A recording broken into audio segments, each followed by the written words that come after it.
Assalamualaikum. Assalamualaikum. Apa kabar saudaraku sekalian? Aku mendoakan kamu selamat sejahtera.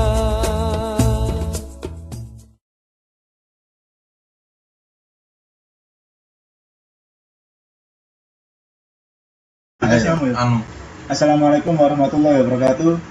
Perkenalkan, kami dari kelompok 9 kelas TEB 2013 ingin mempresentasikan tentang multiplexing. Anggota kelompok kami yaitu saya sendiri, Arif Rahman, saya Arif Dilaksono, saya Taufan Falaki, saya Fahmi Alamsyah.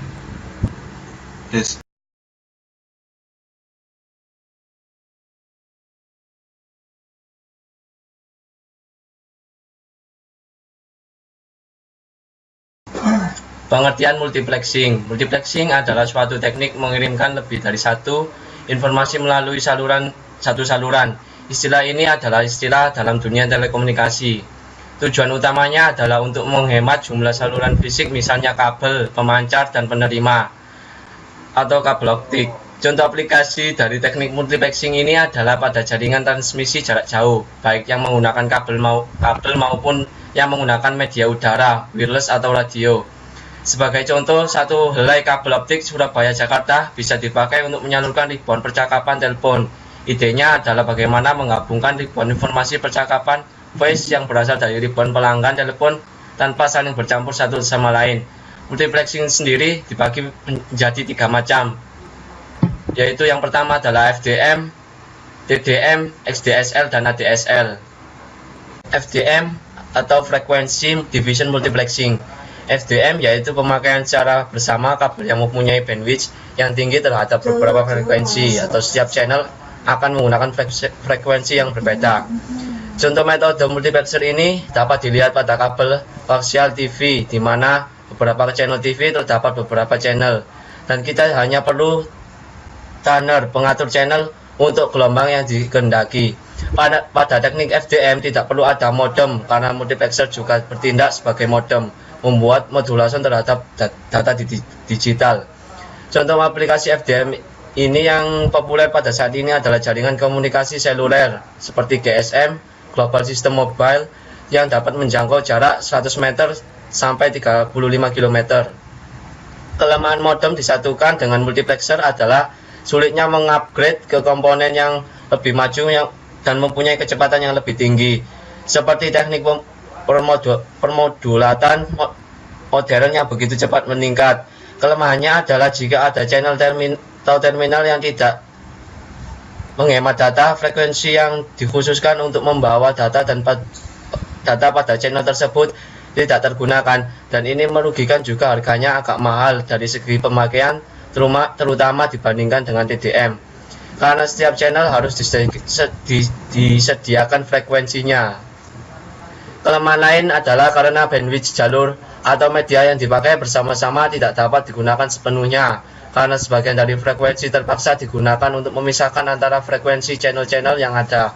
Frekuensi pemisahan ini dipanggil quad-band. Terhadap perambatan atau perkembangan keterlambatan, teknik persamaan saluran, channel equalization, yang diperlukan untuk sistem FDM tidak sekompleks seperti yang digunakan pada sistem TDM.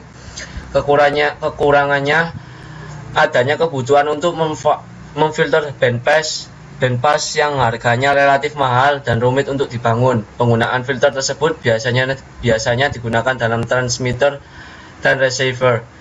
Penguat tenaga atau power amplifier di transmitter yang digunakan memiliki karakteristik non-linear. Penguat linear lebih kompleks untuk dibuat, dan amplifikasi non-linear mengarah kepada pembuatan komponen spektral out of band yang dapat mengganggu saluran FDM yang lain.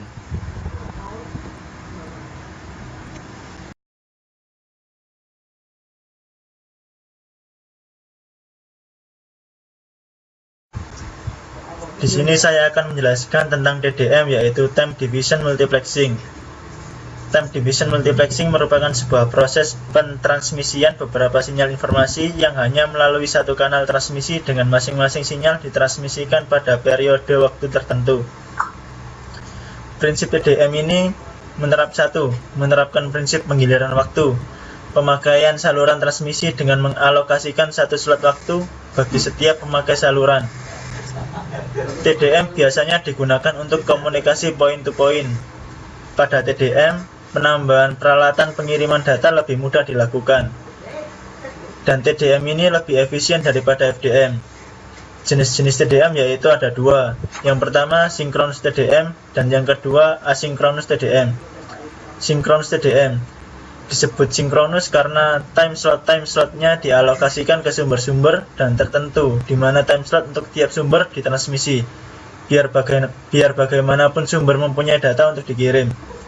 Yang kedua, dapat mengendalikan sumber-sumber dengan kecepatan yang berbeda. Selanjutnya, asinkronus. Asinkronus dikenal juga sebagai statistical TDM dan intelligent TDM sebagai alternatif sinkronus TDM. Pada sinkronus TDM, banyak kasus time slot kosong.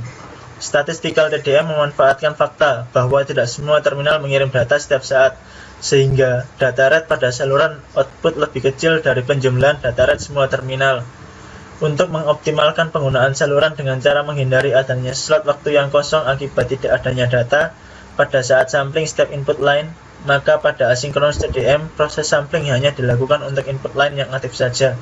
Konsekuensi dari hal tersebut adalah perlunya menambahkan informasi kepemilikan data pada setiap slot waktu berupa identitas pengguna atau identitas input line yang bersangkutan. Keuntungan menggunakan TDM. TDM digunakan karena alasan biaya. Semakin sedikit kabel yang digunakan dan semakin simpel receiver yang dipakai untuk mentransmit data dari banyak sumber, membuat TDM lebih murah dibanding yang lain. TDM juga menggunakan bandwidth yang lebih sedikit daripada FDM.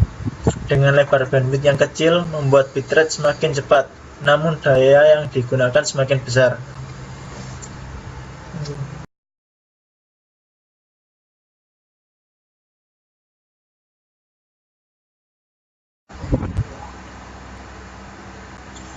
Selanjutnya yaitu XDSL. Definisi dari XDSL adalah teknologi akses data yang menggunakan saluran kabel tembaga untuk layanan broadband. Sedangkan XDSL sendiri kepanjangan dari DSL atau Digital Subscriber Line. X berarti tipe atau jenis teknologi, yaitu HDSL, ADSL, IDSL, SDSL, VDSL, dan sebagainya. Lalu XDSL mampu membawa informasi suara dan data, termasuk gambar atau video.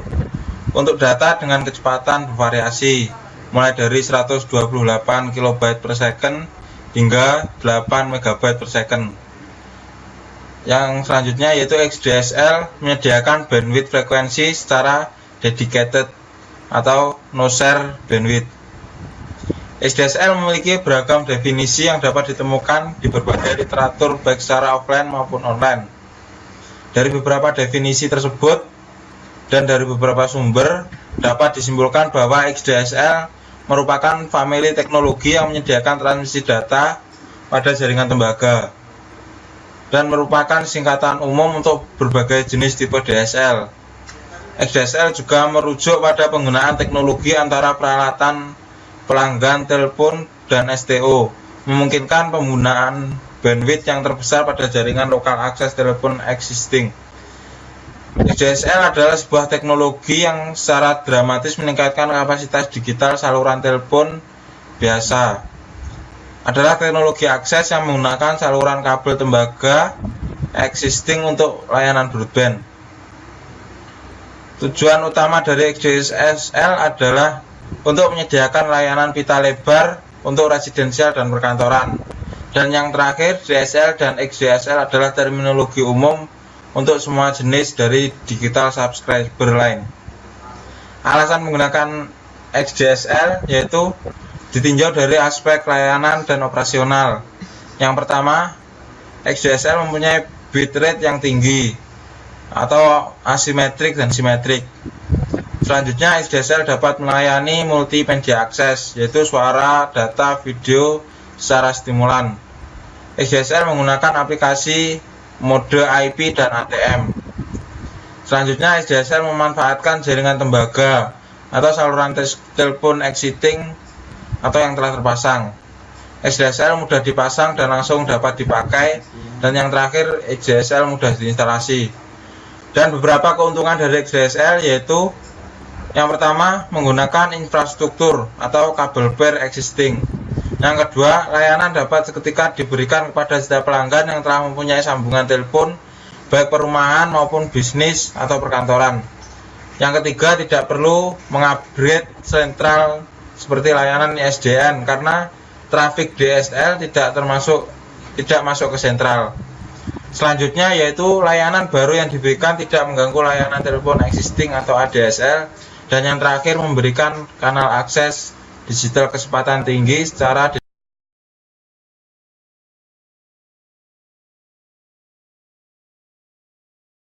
ADSL. ADSL yaitu sebuah teknologi yang menggunakan data kecepatan tinggi dikirim melalui kabel telepon.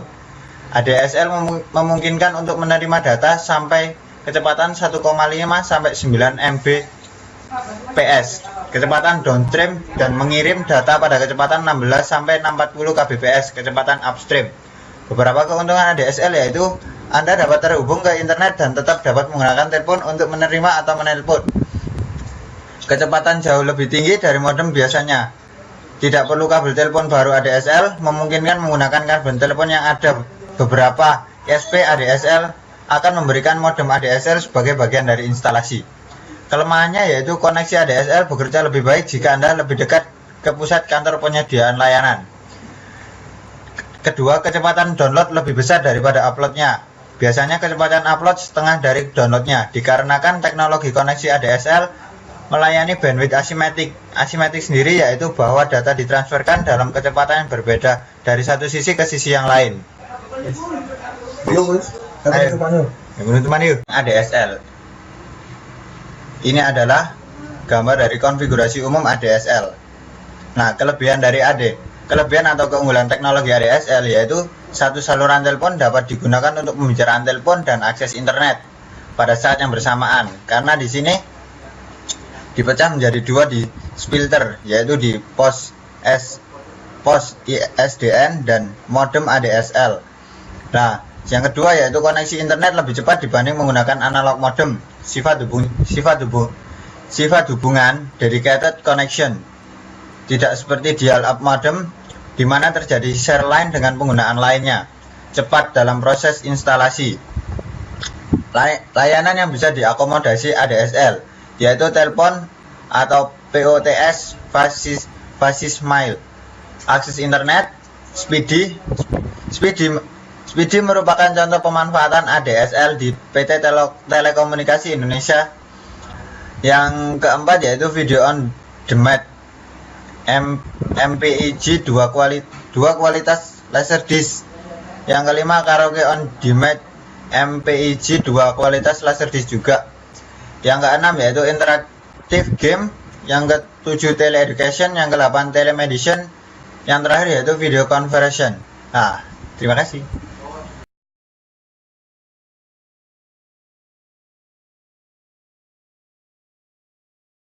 Sudah bisa. Inilah presentasi dari kelompok kami yaitu kelompok 9 yang mempresentasikan tentang multiplexing. Terima kasih. Wassalamualaikum warahmatullahi wabarakatuh. Ayo coba.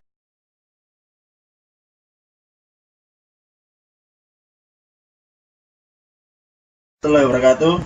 Kami dari kelompok 9 akan mempresentasikan tentang multiplexing. Perkenalkan anggota kelompok kami. Nama saya sendiri M. Arif Rahman. NIM 1. Aku ada lagi, boleh ada. Assalamualaikum warahmatullahi wabarakatuh. Kami